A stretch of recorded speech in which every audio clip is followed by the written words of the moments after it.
Mhandisi, haikuhitaji wewe kusave kila namba ili uweze kutuma message kwa kutumia WhatsApp, kwani ipo science behind your device ambayo bado hujaifahamu. Twende. Cha kufanya, utaingia katika browser yoyote ambayo unaitumia, then utakuja katika sehemu ya kusearch, utaandika wa.me then slash na utaweka country code ya namba husika. Mfano kwa Tanzania ni 255, then utaweka namba. Mfano mimi nitajaribu hii namba. Baada ya hapo utabonyeza enter hapo. Itakupeleka mpaka katika ukurasa huu, then njoo hapa open up na utachagua application ambayo unaitaka kuitumia. Utafungua.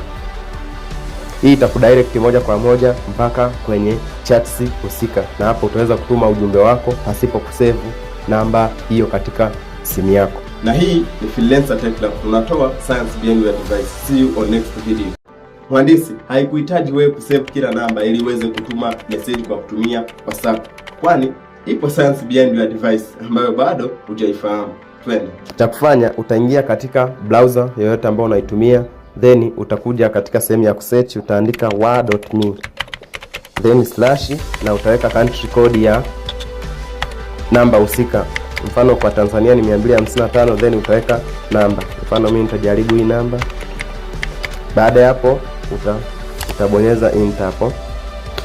Itakupeleka mpaka katika ukurasa huu, then njoo hapa open up na utachagua application ambayo unaitaka kuitumia. Utafungua.